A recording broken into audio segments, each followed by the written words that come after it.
আসসালামু আলাইকুম। আশা করি সবাই ভালোই আছেন। আলহামদুলিল্লাহ আমিও ভালো আছি। তো আমি আজকে এখানে বিরিয়ানি রান্না করব। 2.5 কেজির মতো একটা মুরগি নিয়ে নিছি। অল্প অল্প করে মশলা দিয়ে দিব। মুরগিটা ভাইজা রান্না করব। এখানে দিয়ে দিলাম রসুন বাটা পরিমাণ মতো, জিরা বাটা,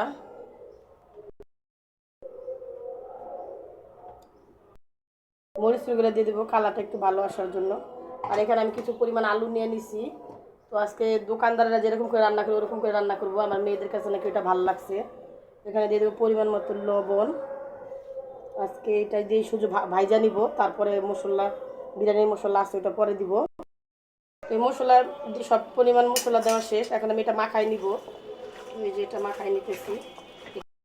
ওই যে মাখানো শেষ, হালকা করে মশলা দিয়ে মাখাই নিলাম। এখানে ভাইজা নিব পরিমাণ মতো তেল দিয়ে আর কি। তো রান্না এখানে চলে যেতেছি। ওদের স্কুলে বেলে মুরগি ভাজে, মানে মুরগি ভাইজা যে বিরিয়ানি রান্না করে, এটা নাকি ওদের কাছে খুব ভালো লাগে। ওরকম করে রান্না করতেছি। তো মুরগিগুলো 1-2 পিস করে দিয়ে দিলাম, একটু ভাজা নিব হালকা। আর এখানে আলুও দিয়ে দিচ্ছি, আলুটাও কিছুক্ষণ ভাজা নিব। এই যে ছোটো ছোটো করে কাটছি, মানে এগুলো দিয়ে দিতেছি। মুরগিগুলো আমি ভাইজা যেহেতু বাঁচতে দিচ্ছি, আমি উল্টাই দেই, একটা একটা করে উল্টাই দিতেছি। এই যে এইগুলো মশলাগুলো অত কড়কড়া করে ভাজবো না, হালকা একটু মশলাটা কষায় নিব। এখানে ফ্রাই প্যান বসাই দিছি, ফ্রাই প্যানে মশলাটা কষাই নিব। তো আজকে কিন্তু আমি কোনো গুঁড়া মশলা ব্যবহার করতেছি না, মশলা মানে কোনো রেডিমেড, আমি সব বাইটা দিব আজকে। তো এখানে পেঁয়াজ দিয়ে দিলাম পরিমাণ মতো। এখানে দারচিনি, এলাচি, লবঙ্গ, গোলমরিচ, তেজপাতা দিয়ে দিলাম। একটু ভাজা হোক। আরেক চুলাতে মুরগিগুলো ভাজতে দিছিলাম, তো মুরগিগুলো হয়ে গেছে, এখন উঠাই ফেলবো। এই যে আলু কিছু দিয়ে দিচ্ছি, আলুগুলো আমি ভাজা নিব। ভাজার জন্য দিয়ে দিতেছি, ছড়াই দিয়ে আলুগুলো ভাজা হোক। অল্প করে দিচ্ছি। মশলাটা কষাবো, এই জন্য অল্প একটু পানি দিয়ে দিলাম। যেহেতু মাখাইছি অল্প অল্প আদা রসুন দিয়ে, তো অল্প একটু দিয়ে দিলাম আদা বাটা, দিয়ে দিলাম পরিমাণ রসুন বাটা, অল্প একটু জিরা বাটাই দিয়ে দিলাম।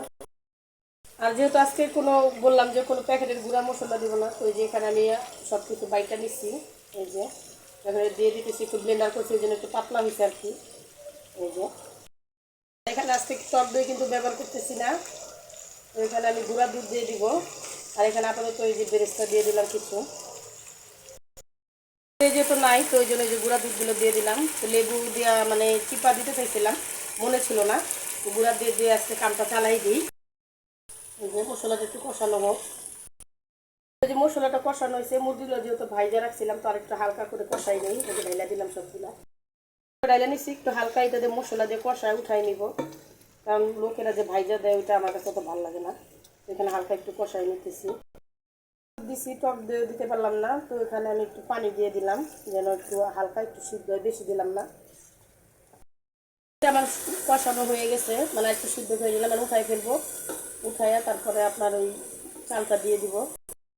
এই যে উঠাই রেখে দিলাম।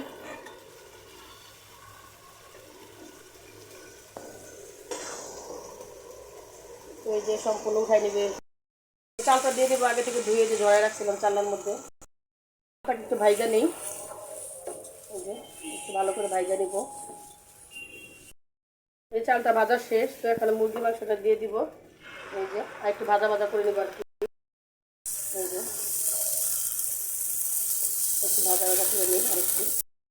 চালটা ভাইজা নিচ্ছি, তো এখন পরিমাণ মতো পানিটা দিয়ে দিব। পানিটা আগে থেকে আমি গরম করে নিচ্ছিলাম, দিলাম পরিমাণ মতো পানি দিয়ে দিচ্ছি। এখন শুধু লবণটা দেখবার, কটা কাঁচামরিচ দিয়ে দিব। লবণ দিয়ে দিলাম, কটা কাঁচামরিচ দিয়ে দিলাম। এখন ঢাইকা দেবে একটু হোক আস্তে আস্তে আর কি। দিই যে আমার বিরিয়ানিটা হয়ে গেছে, একটু নাড়াচাড়া দিয়ে দেখাই দিই। এই যে দেখেন অনেক সুন্দর কিন্তু ঝরঝরা হয়েছে, সব কিছুই মোটামুটি হয়েছে। তো এখানে আমি কিছু ডিমও দিয়ে দিব, 3-4টা। এই যে ডিম 4টা দিয়ে দিলাম। তো আপনাদের ভাইয়া তো খাবে না, ওর জন্য আমি ডাল রান্না করছি আর লাউ শাক ভাজি করলাম। তো আমার ভিডিওটা যদি ভালো লাগে অবশ্যই আমার ফেসবুক পেজে একটা ফলো দিবেন, একটা ইউটিউব চ্যানেলে সাবস্ক্রাইব করবেন। বেশি ভালো লাগলে একটা ফলো দিয়ে দিবেন, বেশি ভালো লাগলে শেয়ার করে দিবেন। সবাই ভালো থাকবেন, সুস্থ থাকবেন। আল্লাহ হাফেজ।